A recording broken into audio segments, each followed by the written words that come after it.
Tantor Audio, a division of Recorded Books, presents Total Fucking Godhead, the Biography of Chris Cornell, by Corbin Reiff. Narrated by Michael Butler Murray. Introduction. I'll never forget that terrible morning on May 18th, 2017. I woke up just before 7 o'clock and reached for my phone.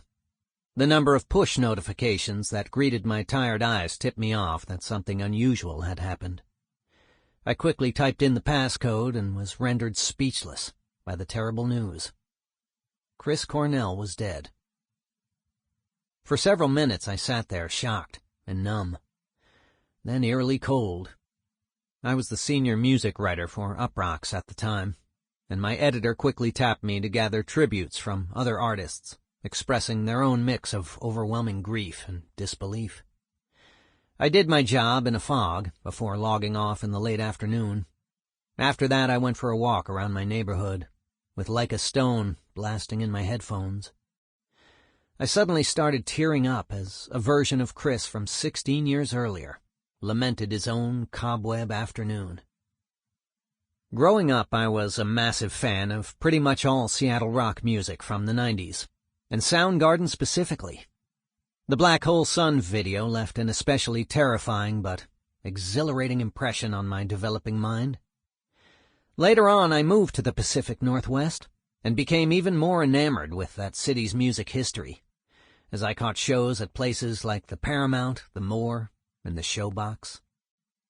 I'd seen Chris Cornell perform on stage as both a member of Soundgarden and as a solo artist on multiple occasions around Seattle, and I'd always come away with a deeper appreciation of his artistry. The Mad Season performance I caught at Benaroya Hall in 2015, when he reunited Temple of the Dog and crooned and screamed his way through Call Me a Dog, is something I won't forget. They had the audacity to play Reach Down right after that, which was equally mind-blowing. One of the greatest nights of my life, however, took place at the Ace Hotel in L.A., when Chris and Led Zeppelin mastermind Jimmy Page chatted on stage together for 2 hours about the legendary guitarist's life and music.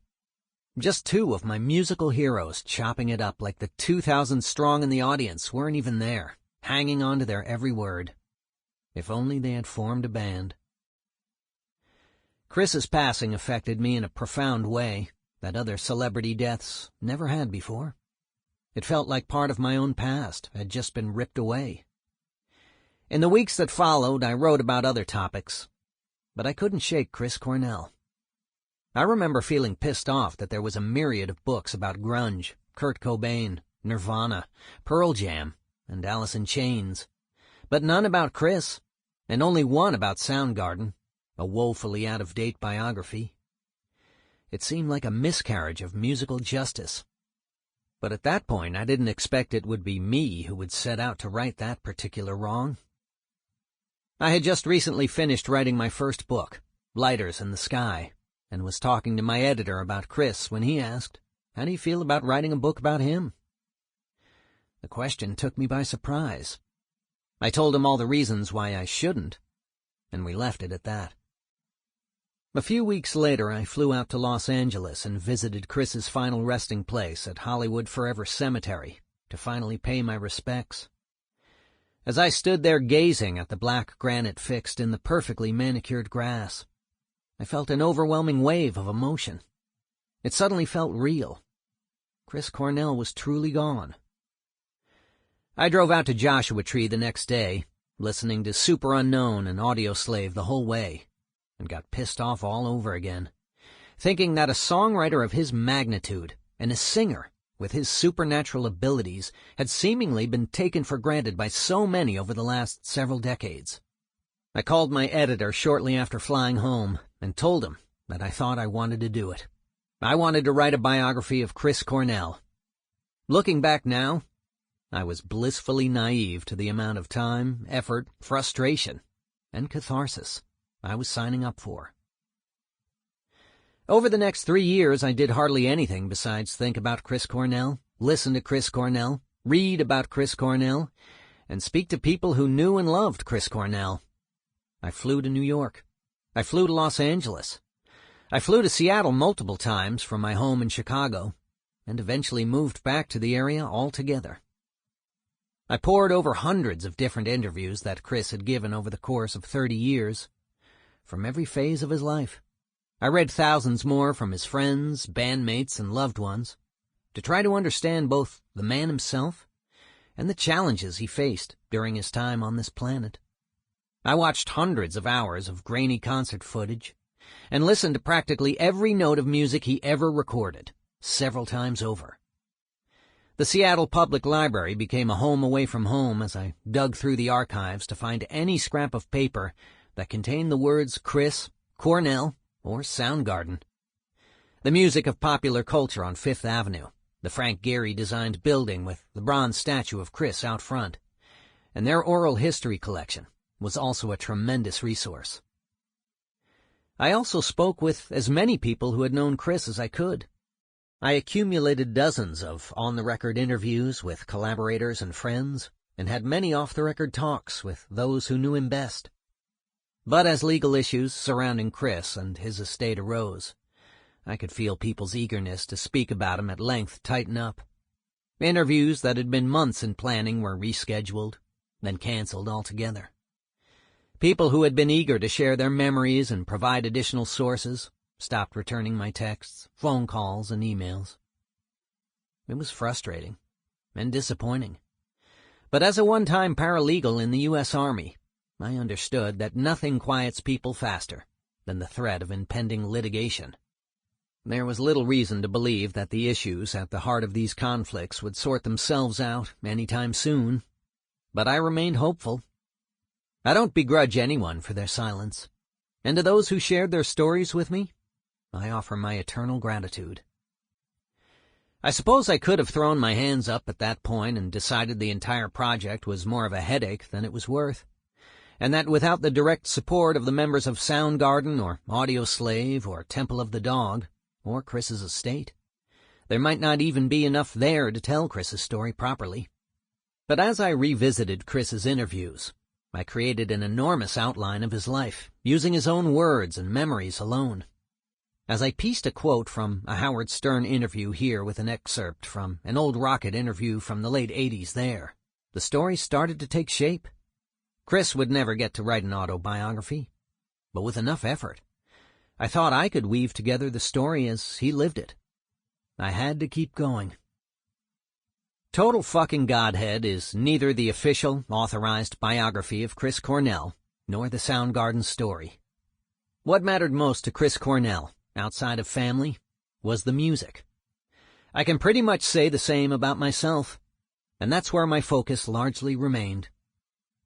This is the story of one of the most supremely gifted singers and songwriters to ever emerge from the gloomiest corner of the Pacific Northwest, who helped shape the sound and aesthetic of an entire generation.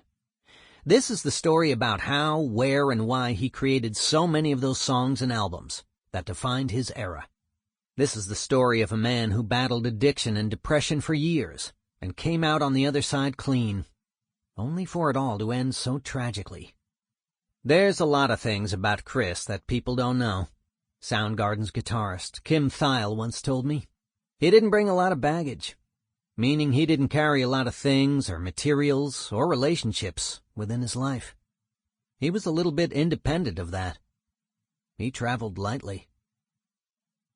This is the story of Chris Cornell, written as honestly, accurately, and empathetically as I could tell it. Chapter 1. Show Me How to Live. He wasn't stealing the records. He was rescuing them. Chris Cornell's friend and neighbor, a kid named John Zimmer, had an older brother who'd run afoul of his parents' rules and gotten himself kicked out of the house. The Zimmers boxed up all of their son's belongings, including his vinyl albums, and stored them down in their dank basement. This proved a hazardous decision in the rainy confines of Seattle, Washington. The inevitable occurred. Water from a rainstorm poured into the basement and soaked the exiled brothers' extensive album collection. Among the stacks was a nearly comprehensive collection of Beatles albums and compilations just sitting there gathering mold, waiting for the day when someone would haul them out and trash them. The Zimmers' precocious 8-year-old neighbor had to do something to prevent that cataclysmic miscarriage of cosmic justice. So, he swiped them.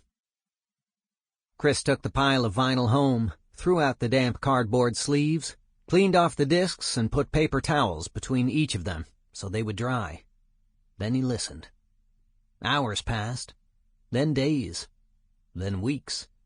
He couldn't get enough. "For over a year I listened to nothing but the Beatles," he said. "It was my music school."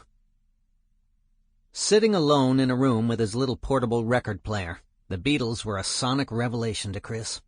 Locked in the tight, rain-stained grooves was a universe of sounds, feelings, and emotions he'd never experienced or imagined. Songs about love, longing, whimsy, friendship, octopi, and a yellow submarine. Every day, all he wanted to do was turn off his mind, relax, and float downstream. "I was like a normal kid," he remembered. "I ran around outside with my friends, but I also spent a lot of time alone in a room just listening to these records, just one after the other, one side of an album at a time." The more Chris listened to John, Paul, George, and Ringo, the deeper he fell under their spell. He started to wonder, how did they do this? How did they write the words, the melodies? How did they record the noise on the shiny black disc in his hands? Why did it sound and feel so damn good? And then he started to think about the 4 Liverpudlians themselves. Everyone has their favorite Beatle, and for Chris, it was the cutting, intellectual John Lennon. The bespectacled songwriter became his hero. His own father, Ed, was a distant presence. After he and his mom divorced years later, he became even more distant, until he eventually disappeared from Chris's life altogether. In the absence of an involved paternal figure, Chris looked to others for a sense of how to navigate the world. There was something about John Lennon, the way he alternated between goofy, intense, and introspective, that he identified with. And yet, of all the world-shaking compositions that the Fab Four recorded, it was Paul McCartney's Hey Jude that struck the deepest chord. Each time he listened to the song, he felt a strange sense of na-na-na-na induced euphoria that made him want to run it right back and play it again. Like most people stumbling upon something new and thrilling, Chris was eager to share his discovery with friends and classmates. A show and tell at school seemed like the ideal opportunity. Chris proudly clutched his 45 RPM single of Hey Jude, ready to hand it over to the teacher so that he could open up his classmates' ear to these magic sounds. But after the teacher read the label on the small piece of vinyl, she refused to play it. It was a cruel blow, and he couldn't wrap his head around the reason for the rejection. Maybe it was the length of the song, stretching out past 7 minutes. Maybe it was the caustic way Paul screamed, "Jude, Jude, Judy, Judy." Maybe it was because it strayed too far from the typical wheels on the bus fare the teacher usually played in the classroom. Whatever the reason, the rejection stung. His teacher's harsh rebuff may have only served to strengthen his attachment to the Beatles. They set the template in his mind of what a rock band was supposed to look like, how they were supposed to act, and what they could achieve together. They taught him that you could sing about anything: holding hands, revolution, taxes, blackbirds, LSD, paperback novels, even doing it in the road. They taught him that it wasn't just okay to change your sound and style with each new record, but that the quest for sonic evolution was itself the point. Along the way in his self-enrolled year in the School of Beatles, Chris discovered a central truth about himself that would remain constant throughout the entirety of his 52 years. "Music for me is a lot more immediate than anything else," he explained. "Other stuff seems to be hidden behind a wall of fog." Christopher John Boyle came screaming into the world on July 20th, 1964, in Seattle, Washington. Coincidentally, the Beatles played his hometown for the very first time just 1 month after his arrival. His father, Edward Boyle, was a pharmacist, while his mother, Karen Boyle, stayed at home and watched the kids until a variety of professional callings drew her attention elsewhere, when Chris was about 6 years old. She took up numerology around 1975 and subsequently became a professional psychic. I grew up with a very stoic family in an Irish Catholic neighborhood filled with quiet, not-so-happy adults, he said. Many of us ended up with the same struggles. You have every desire to communicate with your friends, family, with anyone, and no skills with which to do it. Chris was the fourth child and youngest boy in a large Catholic family that included 2 brothers, Peter and Patrick, and 3 sisters, Katie, Maggie, and Susie. He sometimes joked about being the Bobby Brady of the bunch, having already raised a few kids before he had arrived. Chris's parents didn't keep too close an eye on his activities, and like many children of the era, he was given free rein to do whatever he wanted around his neighborhood in Greenwood. He took full advantage of that freedom. Chris sometimes described his earliest childhood years in Huck Finn-like terms. I could do pretty much whatever I wanted as long as police didn't bring me home, he said. His adolescent fiefdom was a far cry from the antebellum southern world conjured up by Mark Twain, however. Seattle in the 1960s was a city on the move. Just 2 years before he was born, the town famously hosted the World's Fair, necessitating the construction of 2 of the metropolis's defining architectural features, the monorail and the Space Needle. Much of the growth was fueled by Boeing, the largest employer in the area, who accounted for around 80,000 jobs at its peak. As money filtered down into the pockets of the aircraft manufacturer's employees and their families, the suburbs ringing the downtown area swelled as new couples purchased their first homes and started families. Chris's corner of the city in Greenwood was filled with young boys and girls of all ages who shared tastes in comic books, cartoons like Popeye and Speed Racer, and music. It was a predominantly white neighborhood, not quite the suburbs, but not quite downtown either. Chris had many friends, but he also had an affinity for solitude. Oftentimes he would take off into the forest, spending long afternoons cutting paths through the wilds of Carkeek Park near his home. He relished in the isolation, finding calm and peace amid the damp brush and towering evergreens. If music was his first love, nature was a close second. Chris was an introvert by nature, who rarely shared his true feelings. Not that his father had much interest in hearing from him. Edward Boyle was an alcoholic, prone to acts of violence. The routine in the Boyle house was simple. Edward would come home from work, pour himself a large glass of bourbon, and sit in his favorite chair for hours.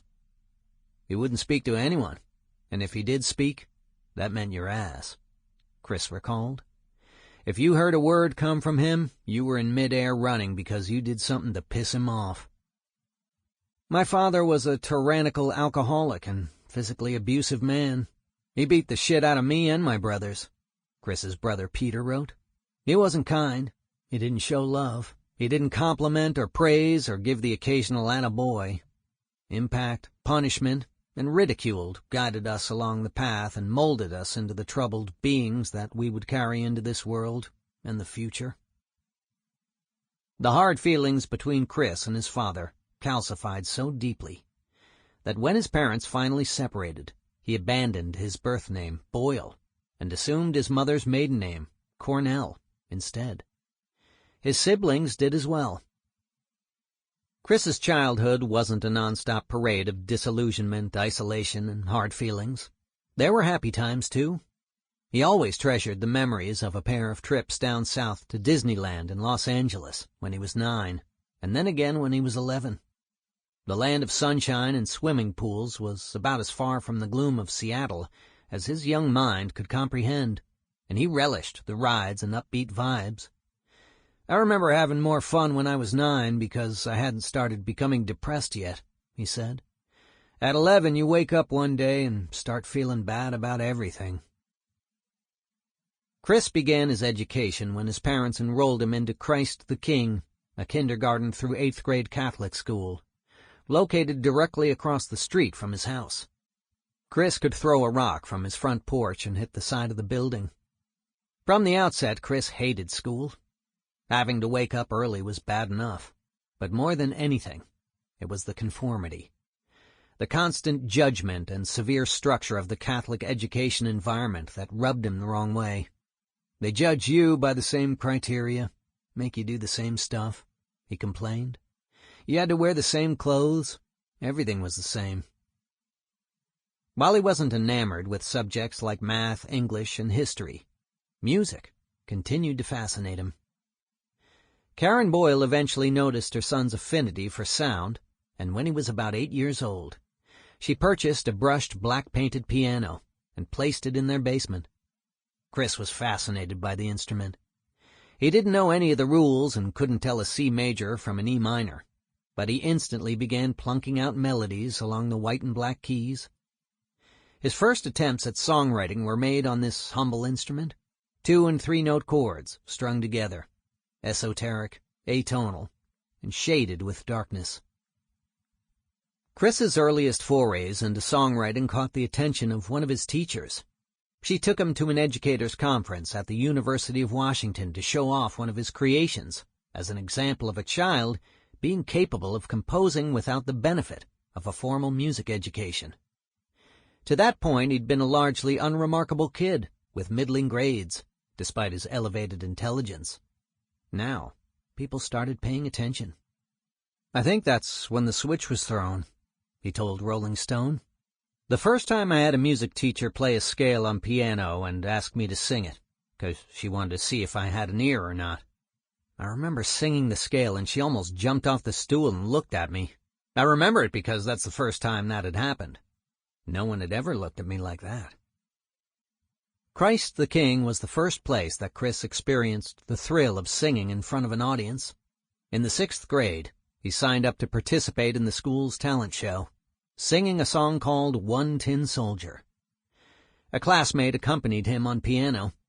The song, written in the 1960s and recorded initially by Canadian pop group The Original Cast, was a modest hit up in the Great White North. It was the 1971 cover version, however, recorded by the rock group Coven and included in the film Billy Jack, that found popularity in the U.S. Chris's rendition went over well, the performance was a success, and some of his teachers were moved to tears. Karen eventually signed Chris up to take piano lessons, but he quickly grew bored and abandoned them. It didn't help that his teacher was a white-haired old lady with little personality and even less patience for Chris's attempts at humor. As opposed to the free-form style of creation that drew him to the instrument in the first place, the structure of lessons felt like school, outside of school. Practice didn't feel like creation. It felt like homework. And once puberty started wreaking havoc with his piercing, high-pitched choir boy voice, he stopped singing, too. Chris always regretted his decision to abandon piano lessons, especially 3 years later, when he walked by a classroom and witnessed a girl who'd started playing around the same time he had, ripping into an intricate Queen song. He tried to pick up formal music reading again in his 30s, but it didn't stick. "It was harder than I ever remembered," he said. "Not that I can't understand it conceptually, it's just that I've learned how to create music without a language, and I work well that way. And I work quickly that way." Despite a lack of a formal musical education, he found himself drawn to a myriad of instruments throughout his life. Early on, he picked up his brother Peter's guitar and started messing around with it, eventually figuring out how to play "Sunshine on My Shoulders" by John Denver. It's likely no coincidence that the song is about the irresistible desire to enjoy nature's beauty. He didn't find his true path into music, however, until he sat down behind a drum kit. It certainly wasn't easy to convince his mom to allow him to bring one into the house. The mere thought of the unsynchronized clatter of tom-toms and cymbals invading the Cornell household was enough to give her fits. But after a sustained campaign of pleading, she caved and bought him a single snare to whack on. After he saved up another $50, he bought the rest of the kit second-hand from a guy he knew, and started trying to bash out Phil Rudd's parts while listening to AC/DC records. The act of playing drums was immediately gratifying. No chords, scales, or keys were required to create an intense cacophony. The simple, satisfying act of smacking a wooden stick on a stretched-out polythene skin opened new doors in Chris's mind. "Almost overnight I found my place," he said. I felt like, this is what I do. This is who I am. It was the most crucial step yet on his path to becoming a musician. By the dawn of the 70s, as Chris was entering adolescence, Seattle's post-war boom period was on the precipice of a devastating freefall. Boeing slashed nearly 50,000 jobs between 1970 and 1971 after the cancellation of their supersonic transport program. Unemployment surged to 12%, and many people departed the area to pursue opportunities elsewhere. The Ironworkers District Council of the Pacific Northwest summed up the ennui of the era by paying for a billboard near the SeaTac airport that cheekily asked, "Will the last person leaving Seattle turn out the lights?" Communities suffered and seedy elements arose. Drugs were easy to come by, even for a middle schooler, and Chris was not immune to their charms. Between the ages of 11 and 14, Chris experimented with a variety of illicit substances, nearly every day. Weed, pills, alcohol, whatever was available that could alter his state of mind. In Chris's suburban North Seattle universe, the myriad of substances being passed around was either ignored or accepted. Nobody gave a thought to the implications of what they were doing. I remember walking by the basement window one time, and this one dude who had like huge, puffy Lynyrd Skynyrd hair and a goatee and a mustache was shooting something at me from a syringe out the window, he told podcaster Mark Maron. I don't even know what it was, but it was shooting 15 feet, and I'm walking by trying to dodge this thing. Those were the kind of people who lived near me. Marijuana was plentiful, and hallucinogens were fairly easy to come by, too. Everyone, it seemed, had a big brother or two who operated a low-key pharmacy out of their backyard. Enlightenment was never the goal. The appeal was escapism from the mundane.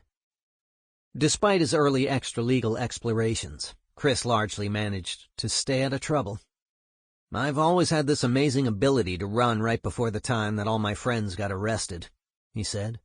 I've never been arrested or in the back of a police car, but I have been across the street while my friends got arrested. He also had a secret weapon that shielded him from the unwanted attention of authority figures. His baby face. With his wavy dark hair, shimmering cobalt blue eyes, bulbous cheeks, and sheepish smile, most teachers simply refused to believe that little Christopher Boyle would show up to class blasted out of his mind. He later wrote the Soundgarden song, Never Named, about this beneficial asset, even though he didn't appreciate it at the time. I always looked really young for my age, but I never wanted to, he explained. I could get away with ridiculous shit like going to school fucking high out of my brain, and no one would ever figure it out, because I didn't look like somebody who would do that. It was around this time that Chris's parents finally split up. Their divorce was finalized on January 8th, 1979, when he was 15 years old. Shortly thereafter, Chris began living with his grandparents, who had even less control over him than his mom and dad had. My parents divorced, and we went from upper middle class to barely middle class, he said. For me, self-sufficiency was easy. I liked the idea of independence. With hardly anyone to rein him in, Chris continued to experiment with drugs. Sometimes he'd even swipe his grandparents' prescription Benadryl to trade it for harder stuff at school. Ultimately, it was a traumatic experience with PCP that convinced him to go sober. But the fallout from that terrifying experience lasted for a couple of years and left a deep scar on his psyche. Chris often cited this as the lowest period of his life. I got panic disorder, and of course I wasn't telling anyone the truth, he said. It's not like you go to your dad and your doctor and say, yeah, I smoked PCP and I'm having a bad time. Almost overnight, his lifestyle changed. He stopped going outside. He distanced himself from the bad influences that might tempt him back into their world and became more insular than ever before. There was about 2 years where I was more or less agoraphobic and didn't deal with anybody, he remembered. Didn't talk to anybody. Didn't have any friends at all. All the friends that I had were still fucked up with drugs and were people that I didn't really have anything in common with. School proved even more challenging.